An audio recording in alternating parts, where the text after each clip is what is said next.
Hey everyone, so today's video I wanted to bring you a beginner's guide on a game that I've really been enjoying. It's called Inariel Legends Dragon Wars. There's not a whole lot of,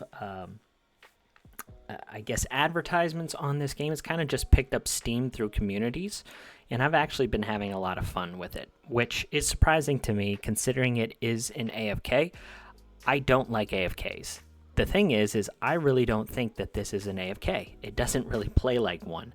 There's a lot of different things that don't take place in this game that usually do with other AFK games, which is why I think I'm liking it.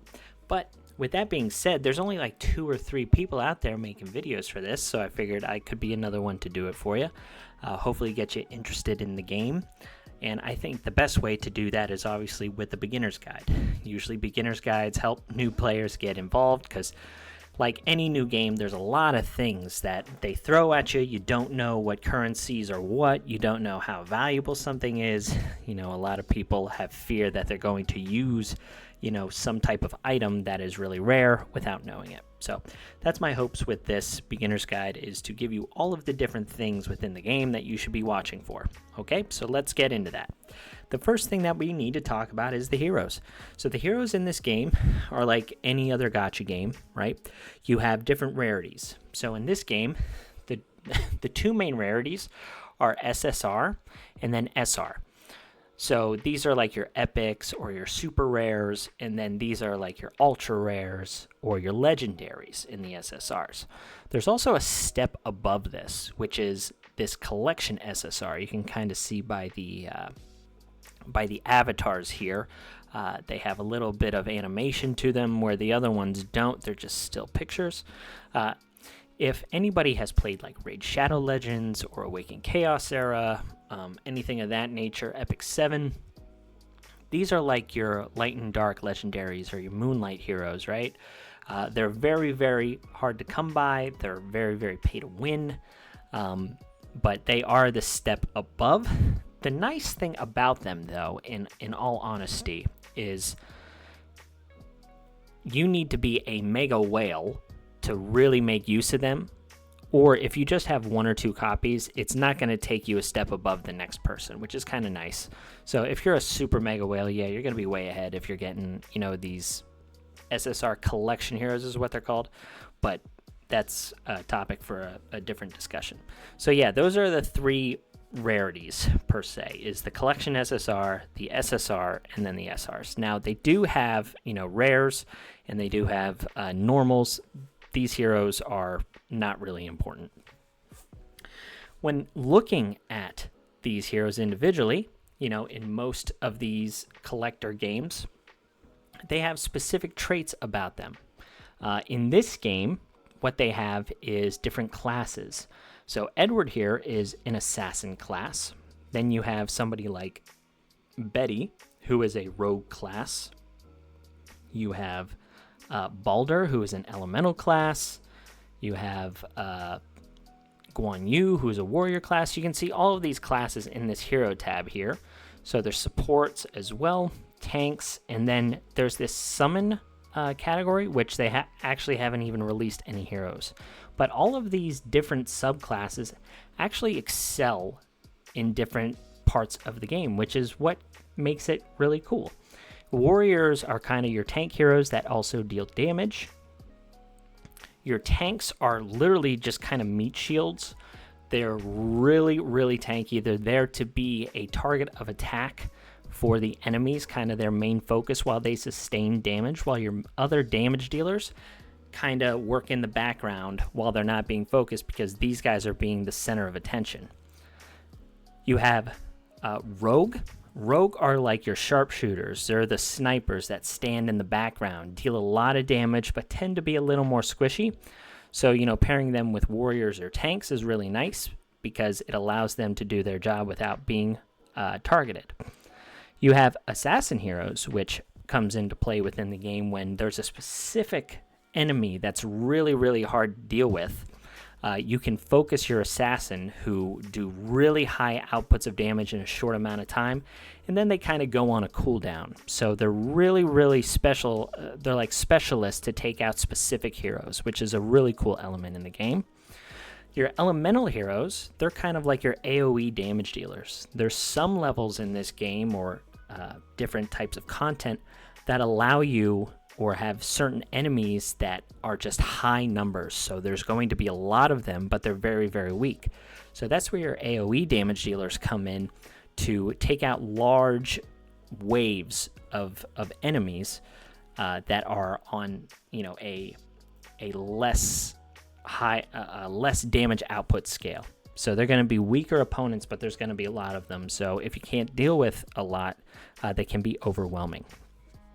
And then you have your supports. So the supports range. You have healers. You have heroes that end up, reducing defense or armor on the enemy. You have heroes that increase your attack speed or allow you to ultimate, which is, the main hero's best abilities a little bit quicker. So elementals are like a flex.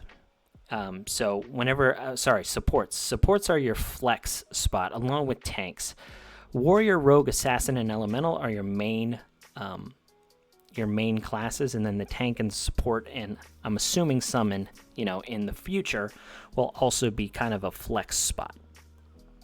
So going off of that, I do want to talk about some of the abilities that your heroes have. So they have all of the necessary stats, basic stats. They have advanced stats like crit chance, crit damage, damage reduction, lifesteal, attack speed. All of these things come into play, but that's really not something that you need to fully understand for a beginner's guide. I just want to let you know that each individual character and their class kind of have, individual set ranges of basic stats. So like I said, the rogues are going to have a little more attack but less health or armor, a little more squishy, where the warriors or the tank heroes are going to have higher health and higher armor but less attack. They're not going to deal as much damage as the rogues.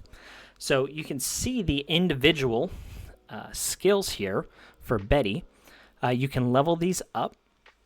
So Betty has an ultimate, and I'll show a little bit of gameplay here towards the end of the video to show what these things actually do. But, it has a description of what her attack does. This is something that usually has a cooldown. You have to build up to it, but once it's ready, you can then fire it and usually choose the target, which is really nice. So Betty here, she basically deals 500% of her attack per second to a selected target. So like I said, she's like a sniper. She doesn't do a whole lot of damage to a whole lot of people, but she does a crazy amount of damage to one target, which could be really good. So, her maximum total damage doesn't exceed a certain amount. If the target dies, she ends up restoring some of her energy, which is kind of like the build up to her ultimate. So yeah, like each individual character has these unique abilities about them, which is really cool, and it can be leveled up. There's one way to level up these skills. One is by these skill codexes. So your SSRs or your ultra rares or legendaries or whatever have specific codexes that you need to use. On top of that, in order to reach these next levels, you have to be a certain level within your character. So this character is level 210. So I've broken all of these caps. You needed to be like level 200 or something around here to actually level this up to level 3. But once you do, you get individual enhancements to your skills. So because I enhance these up, I'm getting more damage per second. With her, this also increases her damage. This restores some of her HP, which is why Betty is one of the better characters in the game. Even though she's quote-unquote a glass cannon, her abilities heal her up. So she's kind of a little more tanky. So she's a great character to deal a lot of damage and still have some sustain. So here, this one, I can still upgrade it. See, so once I upgrade this to level 3, I'll get an increase in armor break. So I'll be ignoring 6% damage, which is really nice. So that's one way to upgrade your characters. The other one is obviously leveling up, and this takes us into currencies. So you see you have a couple different currencies here. You have gold, you have gems, which is the premium currency. And then you also have Hero XP, which is really popular in AFKs. This is where the AFK aspect kind of comes in. You know, you're going to hit some roadblocks every once in a while, and the only way that you'll be able to progress is either spend more money, or if you have the ability, just wait and you'll get, you know, your AFK awards over time to build up experience and to eventually level your heroes up even more. So right now I'm a little low on XP, so I can't level her up anymore. That's where we're capped at level 210. One of the nice things with this game is you only need to level up 4 individual characters.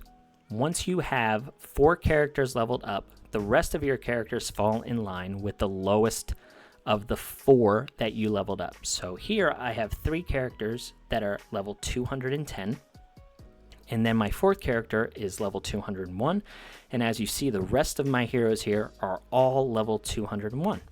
So that's kind of nice. It lets you be a little more conservative with your resources. So that's also part of leveling. Now, one of the huge ways to increase your hero's power is through evolutions. Now, this is also pretty common in most gacha games, but the more copies of characters that you have, the stronger that they get. So as you see here, Betty's her evolution right now is immortal. It doesn't always start at that. If you see here, you know, I have some SRs that I only have 1 copy. Let's take Daji, for example. This is a new assassin hero, and right now she is only the legendary evolution type. So if I get an additional copy of her, she will get leveled up to legendary 1. I need these little hero evolution spirits, which you get by getting additional copies of some of your lower value heroes. In a lot of gacha games, we consider these heroes food, right? So these N's and R's are going to be foods. Basically, anytime you pull additional of these characters, once they get past an evolution standpoint, every time you pull them, you'll just get some kind of, you'll get one of those evolution orbs that I showed you on Daji. And that's how you acquire those. If you're ever wondering how to acquire some of the currency in this game, all you need to do is click on the currency whenever you don't have enough of it. So if you just click here, it'll tell you the acquisition source. So this is obtainable via recruitment, which is summoning.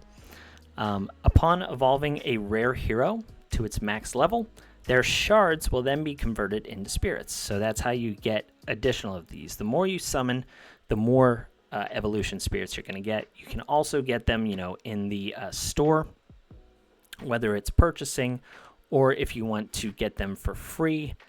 You can actually do that in a different shop as well through other areas of the game, whether it's, you know, friend mode, whether it's just this friendship shop. By having friends and sending stuff out, you can acquire some of the necessary things to level up your heroes. You can also acquire them once per day, 20 of them, by spending some of your gold. So there's a couple ways for you to acquire those, but the easiest way for sure is just by summoning a bunch, and then you're able to get those evolution orbs. So if you have enough, you can evolve your hero. In this Daji will go from legendary to legendary 1. This gives her a boost to her base stats, and then on top of that, it could potentially give her additional effects. So right here, you see that the legendary 1 doesn't do anything to her. But after legendary 1, you will then go to mythical. So if you had 2 additional copies of Daji, actually, sorry, 1. You don't need a copy here to get to legendary 1. Once she's legendary 1 with those orbs, you'll need 1 additional copy of her to level her up to mythic. And what mythic does is she gains this trait. And it says upon casting, increases her own crit chance to 20% and increases the duration of this skill to 5 seconds. This is only for 3 seconds baseline. So if you level her up, she's increasing her crit chance by an additional 10%, and it increases the duration of this by 2 seconds, which doesn't seem a lot, but it really is in these AFK games, or at least the battle system that this has.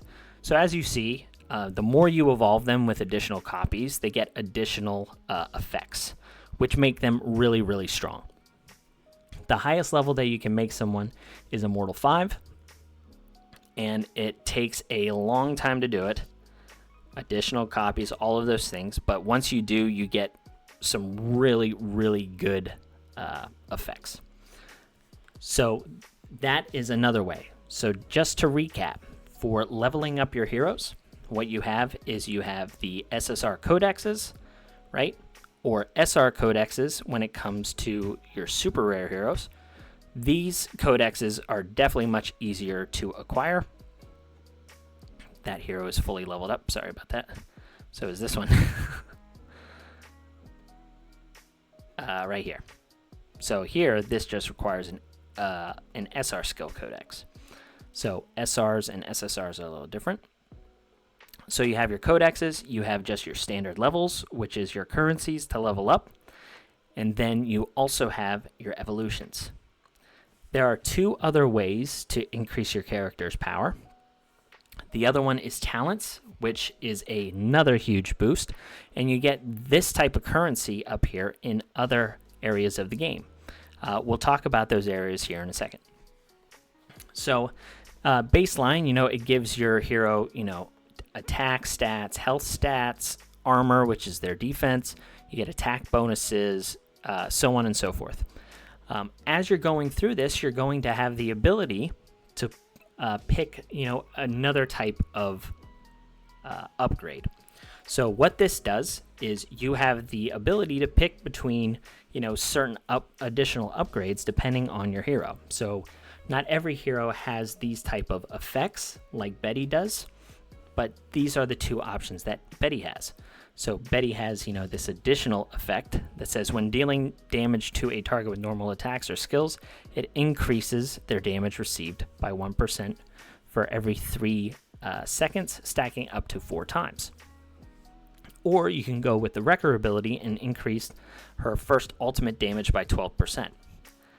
Either one is good, but as you continue to get these talents and upgrade them, this effect actually has levels to it as well. So right now I'm at level 5 because of the amount of talents I have on Betty. So it increases the number of stacks that they have.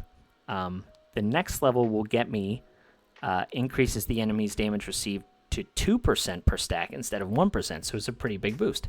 So I need to get 56 total talents where I have 44 currently.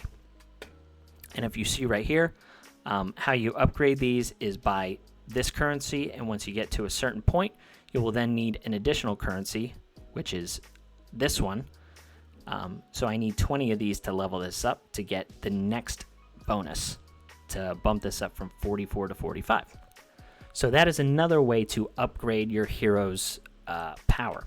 So you have talents, you have codexes, you have levels, you have evolution, and then last but not least are their exclusive weapons. Now these exclusive weapons are pulled similar to heroes, where you have to go into a separate recruiting area and try and pull these individual pieces.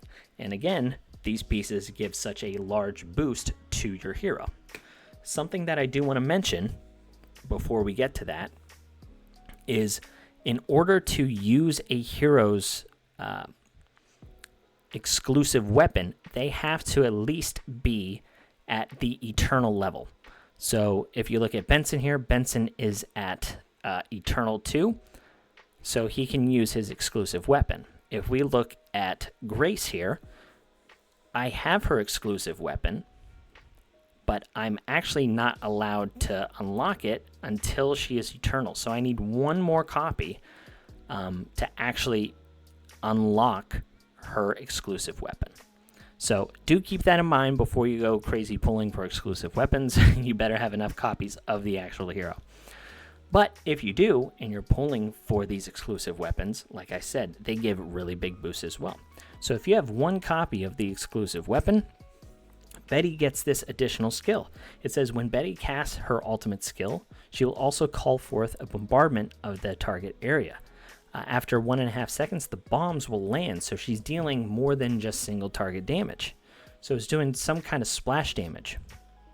So it turns Betty into a single target damage dealer into somebody that can actually do a little bit of area damage as well.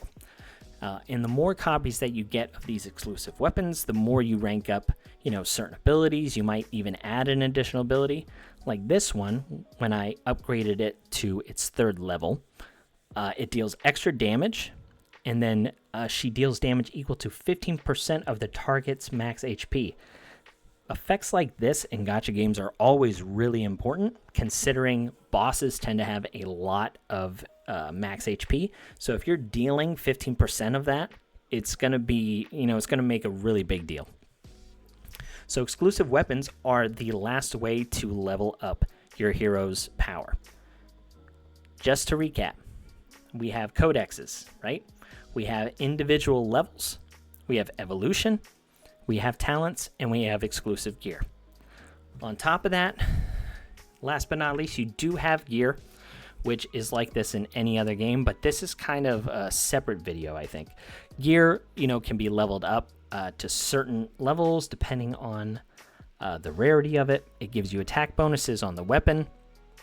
It gives you health bonuses on the chest. It gives you armor on the helmet. And then it gives you attack percentage on the stone or necklace or whatever this piece is. So the gear is also something that really helps with your hero's power. So those are heroes, okay? The way you acquire them is through recruiting them. There's a couple different ways to recruit. The game tends to give you these normal scrolls every day whenever you play. There's a game mode that gives you 10 each day, so you can do a 10 pop. You only have the chance at 2 different SSRs here, and it's a very low percentage, but both of them are actually kind of good. Joan, they'll give you for free after 7 days. Do not think that she's a bad hero just because they give you to her for free. She's actually very strong. But then you have the chance to get all of these SR heroes. But then you have, the rares and normals, but this is where you're getting those evolution stones, aka your way to evolve your heroes once you have additional copies. So this is given to you basically for free if you complete a game mode within the game every day. The more you summon, you actually have certain pities, so you can get, some AFK awards that you just, basically counts for an hour of you playing, but you get those for free once you have that item. If you summon 60 times, you'll get 50 evolution stones, and then if you summon 100 times, you get to pick from 3 SR heroes that they give you, or you can pick a random one if you don't like any of the SR heroes. On top of that, basically every week they run a new banner. This might slow down once the game kind of gets past its initial launch phase, but they show you individual SR and SSR heroes that you can pull for. They do have a pity for the first pull, so if I were to pull 50 times and not get a dodgy, I would get one guaranteed on the 50th pull, which is really nice. The way that you summon for these is you need these limited time recruitment tickets. They give these out in events. You can do it by winning certain events where you're competing against the rest of the player base, or you can spend your diamonds. One ticket is 240 diamonds, so if you want to summon 10 times, you'll have to have 2,400 diamonds. So that's for individual heroes. On top of that, when you're pulling for those heroes, you do get specific awards.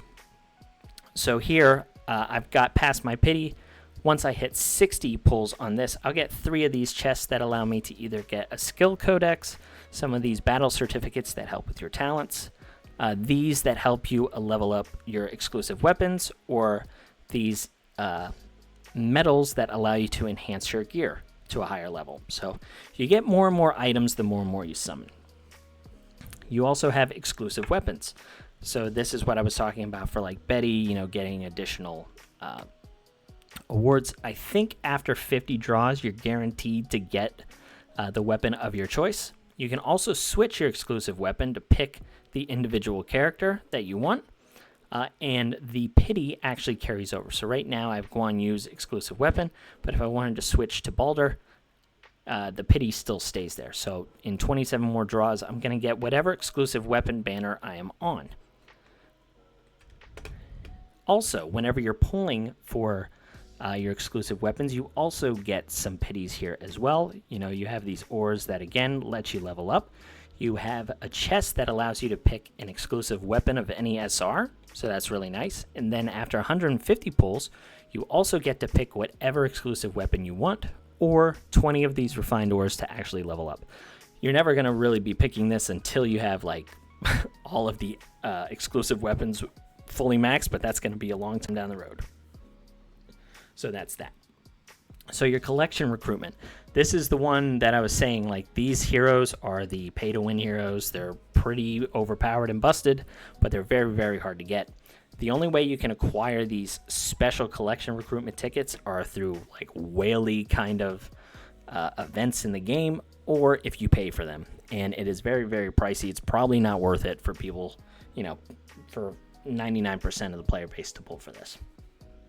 So that is all of the recruiting. On top of that, you know, you have your daily quests, which you should do because it gives you individual diamonds. You know, it gives you some AFK awards. Same thing with your weeklies. If you do your weeklies, you'll get 3 exclusive weapon coupons a week, which is really nice. So you can do those. You have your AFK awards over here. You know, I'm getting this amount of gold, XP, and dust per hour. And we'll talk about how you can increase that. They also have guilds in here. So guilds are one of the best ways to acquire additional rewards. The better your guild is at fighting these guild bosses, you can challenge them once a day with these deployable classes. You know, we were talking about elementals and tanks. So this guild boss, you can only fight with these individual classes. But if you do, you can progress and eventually get to a point where you're getting 5 chests a day with really good rewards. So you have your guild tokens, you have skill codexes, you have gems. Same thing here, skill codexes. You have your battle certificates for talents, more codexes, and then you also have the chance to get some hero recruitment scrolls. So very, very nice there as well. You do have a kind of additional mini guild boss where you just get additional rewards. You will get some kind of guild tokens depending on your level, additional guild tokens based on your guild's output as well. So this guy is in my guild and he has really high damage, so we're able to claim an additional 55 tokens because he has the highest output. So here, if you do this, you can get gems, you can get those SR codexes, or you can get these shards where it allows you to recruit random rare heroes. Same thing with super rare heroes. So just really nice rewards and benefits if you are in a guild. They're also unleashing guild versus guild here soon. So they have these events as well. There's a bunch of new events going on. They have really great login rewards right now. So yeah, I think they kind of give out a decent amount of things. They do throw a lot of, you know, offers at you. You really shouldn't be doing any of these things unless you want to, but yeah, they just throw out a bunch of things for you to get. They have different events going on where it's just a bunch of free rewards, so really nice there. Okay, quick thing about the AFK awards. You know, if you want to increase these, the best way to do that is through the campaign mode. So the campaign mode, the higher you progress in campaign, the more these rewards go up. So if I fight in campaign, here I can set my individual teams. Right now in this campaign, I can have 4 of 4. And as I was talking before, whenever we were talking about the individual classes, you can look at your enemy team setup. So here we have a bunch of guys in the front. People who are just watching this won't really know what these heroes do, but as you progress through the game, they show you each individual enemy and kind of what they specialize in. So here I know that these are a little tankier heroes. They don't really do a whole lot of damage. But I have 2 tanks up front to kind of deal with them and stop them. So my Betty, who we've talked about before, is a single target damage dealer. She needs to not have really any enemies kind of attacking her. This hero in the back is a very strong hero, but he's protected by these 3 bruisers up front. This is where assassins come in handy, because this assassin is going to jump behind this line and start attacking this hero individually. So we'll talk about some of the play style right now. So you can put all of your heroes on manual. You can have them full auto. But I highly suggest, when you're starting out, if you want to just breeze through some of the levels, you can certainly put it on auto and it's going to clear it. But there's going to be a lot of levels that you fail at on auto. But if you manual it, you can progress a lot further. So anyway, we'll put this on manual and we'll put this on a really low speed. So if you see here, my assassin jumped to the back, right? And he's attacking this back hero. Here, this hero had this yellow bar get full. So when that happens, his ultimate is available. So as you see here, I can actually aim his ultimate. So with that, his ultimate is going to stun people. It's going to deal additional damage. So I'm able to focus who I want to send this ultimate into. And that's what we did. So we stunned there and did damage. This guy's turn meter is also full. So here he also has an area of attack. Now you see, if he's on auto, maybe the auto clicker is attacking just these 3 heroes that are highlighted. But if I'm controlling it, I can actually move it a little bit to get that 4th guy in here and just get a little bit more damage and help my assassin out. So that's what we'll do. Our assassin is leveled up. He's ready to use his ultimate, so we'll target this main boss, and he's dead. And then last but not least, Betty is ready. And you'll see here, this health bar on the boss, it is just going to melt away. So there's the single target damage from Betty. Really, really strong. And this guy has a lot of armor, so she's doing a lot of damage. So yeah, that's kind of the gameplay. And as you'll see here, once we beat this, if it's a certain level, it might increase our AFK awards. So right there. So because we beat that stage, we now get an additional 6 gold every hour, and we get 4 additional hero XP every hour. So that's how you increase your AFK awards, by progressing through the campaign. I highly suggest that people do it. All right. They do have some pop-up offers, but they always offer you free 10 gems whenever that happens. Okay, on top of that, they have individual game modes in here. In Adventure, you have your PvP game modes, which tend to be, a little more whaley. That's like that with any gacha game. So they have a 3v3 game mode. So your defenses are going to consist of 3 individual teams. So this is my first team, this is my second team, and then this is my third team. If you're just starting out, it's going to start as only 2 teams, but that is kind of like a rookie season.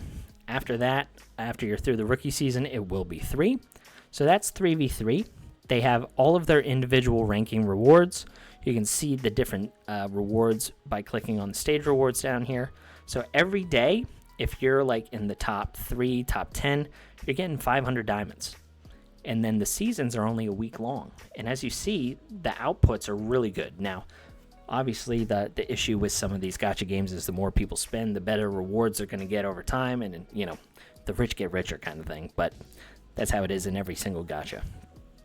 So that's your 3v3 arena. You have normal arena as well.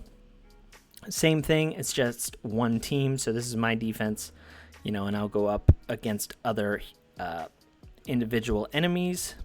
This resets every day, in 8 hours now.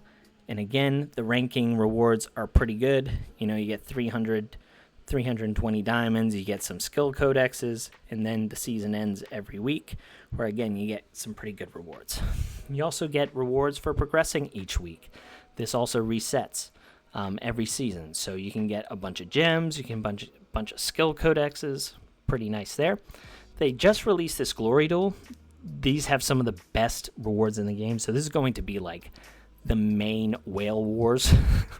if you see this guy's total power, it's pretty insane in comparison to mine, and I have a pretty good account. So yeah, I've got no chance there.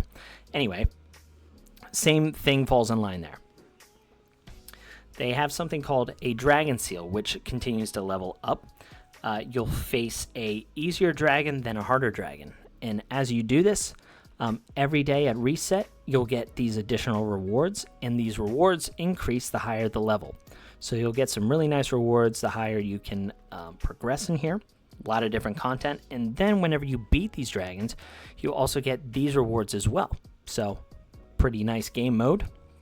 It's like an individual boss. Training grounds here is just something that allows you to understand the game, understand the bosses, while giving you some rewards as you go through. Ruler Trial is a really nice game mode. This is where you are getting those 10 free hero scrolls that I mentioned at the beginning of the game to get those 10 free summons a day. You also have these trial coins, which there's an individual shop for. You know, you can get SR heroes. You can get an SSR hero, so an additional copy for evolution. You can get Natalie, which is this Thor lady. You can get her individual weapon for free just by playing in this game mode. It also gives you the ability to get some of these currency to upgrade your talents. Like I said, you can get additional copies of heroes. You can get AFK awards, hero evolutions, things to upgrade your gear or your normal gear. So your exclusive gear and then your normal gear. So nice rewards there. Every day you clear that, you'll get a bunch of nice rewards. It resets every single day. Really, really nice. Next, we have this Realm of Clouds. This is kind of like their Void Tower. So you have individual rewards each floor that you progress in, which is really, really nice. If you climb to the highest floor, they also have individual rewards at the end. So you have your own server that you're competing against, and then you have a cross server that also has individual rewards. So really good there too. You go up against different bosses. Here I'm kind of stuck on floor 54. You need two teams here. One is for this boss, and then this other one, you need specific heroes or different team compositions to try and beat these heroes. So that's the second team, and then the first team I have a different boss here. So the higher you progress, the more rewards you'll get. They also have this Holy Crystal Matrix, which allows you to increase your heroes' stats. This also has an AFK, so the more time you wait, the more you'll be able to level up your heroes just with individual stats, and then maybe the next day I'll be able to beat this floor and then progress a little bit more. So that is Realm of Clouds. Mirage Abyss, these are your dungeons. This is how you get individual gear. So you start at stage 1, and then you can progress all the way up to stage 19, which allows you to get the best type of gear and then even level up your gear. So you have individual bosses. You can see the little icons here. They're kind of pointing you in the right direction on who to use. They let you know that single target skills, with your rogue heroes, which are your glass cannons, high single target damage, are best for this boss because of his mechanics. In the Chaos Realm, same thing. What's best here is your elemental heroes that do really big, AoE attacks for this boss. Void Rift, same thing here. Your melee heroes, and then Shadow Cliff for your assassins. But they give you different pieces of gear for different substats of heroes. So you can look at the reward preview. It shows you here that I can get assassin elemental rewards out of these chests and tank pieces. So each individual dungeon has its own importance. Each week, they also have individual leaderboards where you're going up against other people to see which stage you can progress to. Also in comparison to other servers, and then you get additional rewards each time you're on those leaderboards. So there's just a bunch of rewards that they throw at you each week, considering how far you can get in the game. last but not least, before I get out of here, is they just introduced this new game mode, Celestial Ring, which is really similar to Realm of Clouds, at least one of the game modes. You know, you have these stages that you try and progress in. You get other different rewards as you progress. And then on top of that, they also have a ranking system depending on how high up you got, and individual rewards that you can get here. So we were talking about those collection recruitment tickets, really great rewards in this area, so you want to try and progress as far as you can here. So that's about it. Other than this time trial, this is the thing that they're opening in about 10 hours. This is Guild versus Guild, which is actually really cool. It's co-op. You have individual bosses that your guild goes up against, and you get additional rewards there. So I've just really enjoyed this game. I think it's been a lot of fun. There's a lot of different things to do, which is kind of rare in AFKs. You know, it's usually, oh, fight the campaign, just hit auto, and when you get stuck, come back later. But I don't think that's what you get here. Hopefully this beginner's guide was helpful. I know it's a little on the longer side, but that's typically how I make my videos. I just want to go as in-depth as possible to try and help new players understand the game. And along with that, you know, just understanding which items are important, which ones aren't important, so you know where to focus, you know, your resources. So anyway, if you want to see more of this content, just comment below, you know, things that you'd like to see. Maybe I can go a little in depth and help with dungeon clearing. I can help with, you know, clearing of Celestial Ring or Realm of the Cloud stages. But if you guys want to see that, like I said, just comment below, like the video, subscribe if you want to see more of this content. Anyway, I'm out of here. I'll catch you later.